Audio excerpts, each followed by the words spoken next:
Hey, salut mes petits lecteurs de fanfiction, j'espère que vous allez bien et aujourd'hui on se retrouve pour une fanfiction Romione, donc sur Ron Weasley et Hermione Granger, écrit par Ginny Weasley. Alors c'est la première fois dans les fanfictions Harry Potter qu'on va lire une fanfiction Romione enfin, parce que je trouve que ce couple est sous-coté alors que pourtant c'est un super couple. Personnellement c'est mon deuxième couple préféré de fanfiction. Et si vous êtes d'accord qu'il est sous-coté, dites-le en commentaire. Je vous rappelle qu'on sort une vidéo tous les jours à 19h sauf le dimanche, donc n'oubliez pas de t'abonner et activer la cloche pour recevoir toutes les notifications quand sort une vidéo. Mettez aussi un gros pouce bleu et n'hésitez pas aussi à envoyer votre fanfiction dans notre boîte mail qui est en description et rejoignez-nous sur nos réseaux sociaux qui est aussi en description. Voilà, et puis moi je vous laisse avec la fanfiction.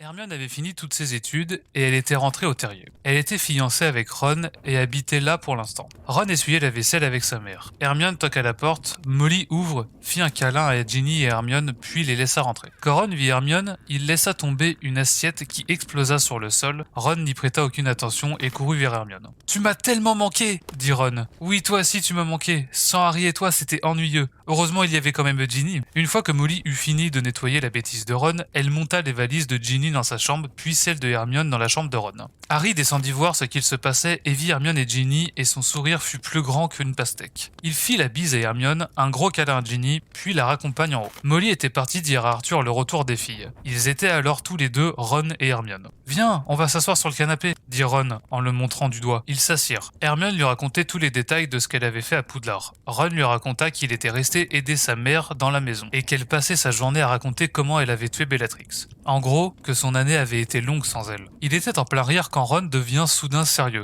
Hermione se tait et regarde son ami. « Hermione, je pense que pour moi notre relation est plus forte qu'un simple amour. »« À table tout le monde !» cria Molly. Tous les frères descendirent et aussi Ginny et Harry. Malheureusement, il en manquait un. Fred n'était plus là. On en parle plus tard, Ron, ok ? Oui, pas de souci. Le dîner fut servi. Ils mangèrent en racontant leur aventure. Ginny avait passé la matinée et enlevé les gnomes du jardin. George avait fait un duel avec Arthur. Soudain, la porte tombe au sol et un énorme bonhomme se tenait debout. « Hagrid ! Arrêtez de casser la porte, c'est la 5e cette année !» s'écria Molly en se levant de la chaise. « Excusez-moi, Molly, mais une nouvelle horrible est arrivée. »« Ah oui, laquelle ?» demanda Molly toujours en colère. « Les mange-morts sont de retour parmi nous. Une petite Delphi a volé la pierre de vœux et ressuscité sa mère, Bellatrix, puis elles ont retourné un groupe avec les derniers qui restaient. »« Oh mon Dieu, quelle horreur !» dit soudain Arthur. « Bien les enfants, allez vous coucher. Hagrid explique-nous ça en détail. » Tout le monde sauf les adultes partirent se coucher.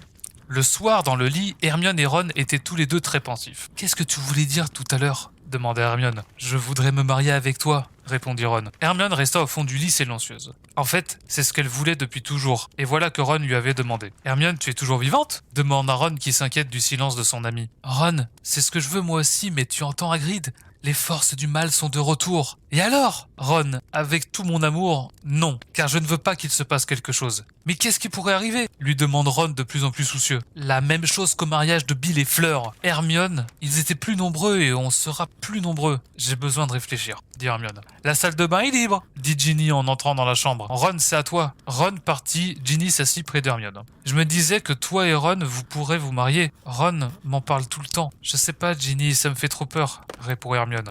Ok Hermione, je te dis un secret. Et toi tu me dis ce qui te tracasse. D'accord. Alors voilà, Harry commence à m'énerver en disant qu'il est l'élu et j'ai remarqué que j'aimais Drago. Quoi ? Burk, tu mérites mieux. Ginny, comment toi et Drago, qu'est-ce qu'il faut pas entendre ? Je t'ai dit mon secret maintenant, c'est à toi.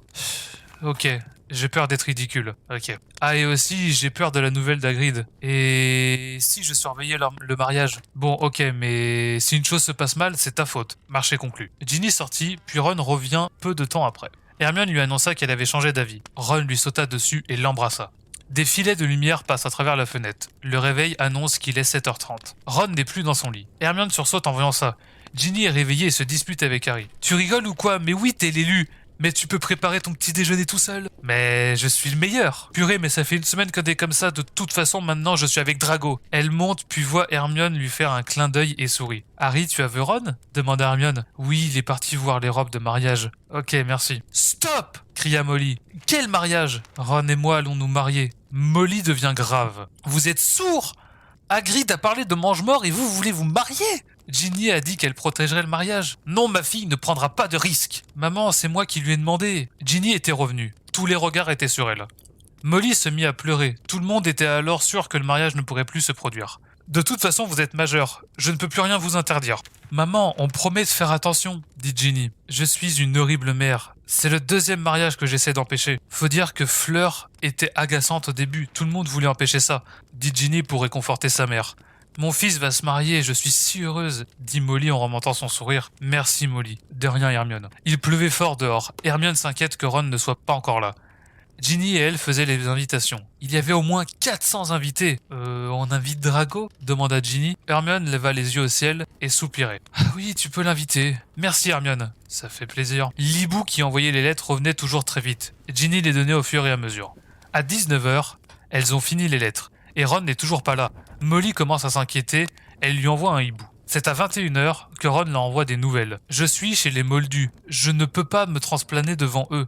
Je rentre à pied. Ne m'attendez pas pour manger. Tout va bien, maman. Il est chez les Moldus, il ne veut pas prendre le risque de transplaner devant eux, dit Ginny. Molly était rassurée. Ils avaient déjà mangé. Ginny et Hermione discutaient près de la fenêtre où plein d'eau coule. Bill et Fleur, qui passaient les vacances ici, continuaient les banderoles. George, lui, lisait 5 fois la lettre de Ron. Molly et Arthur discutaient du mariage. Qui sont les demoiselles d'honneur ? Demanda Hermione à Ginny. Luna, Cho et Parvati. Ok. Ron entra et il était tout mouillé et il avait plus de souffle. Il tenait une boîte en carton toute ramollie.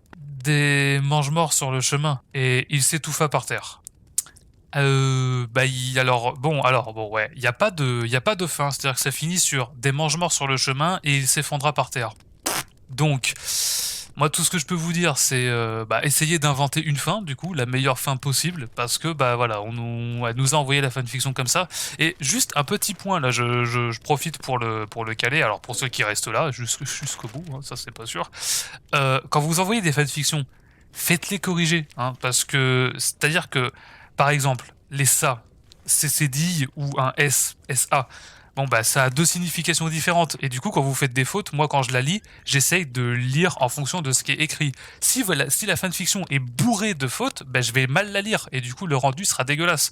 Donc ne faites pas de fautes, mettez des virgules où il faut, mettez des points d'interrogation quand il faut, des points d'exclamation et tout. Mettez pas des majuscules quand il en faut pas et tout, parce que sinon ça change drastiquement la façon de lire. Une fanfiction mal écrite, elle sera mal lue, ça c'est indéniable.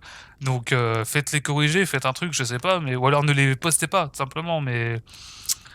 Et faites des fins, non, parce que là, il n'y a pas de fin, c'est chiant, voilà. Ou trop, à plus. Et voilà, c'est la fin de cette fanfiction. Comme d'habitude, dites-nous ce que vous en avez pensé dans les commentaires. En tout cas, n'oublie pas de t'abonner et activer la cloche pour recevoir toutes les notifications quand sort une vidéo. Mettez un gros pouce bleu pour montrer que vous avez aimé cette vidéo. Et n'hésitez pas aussi à envoyer votre fanfiction dans notre boîte mail pour qu'on la lise à un prochain épisode. Voilà, et puis moi je vous dis tchuss!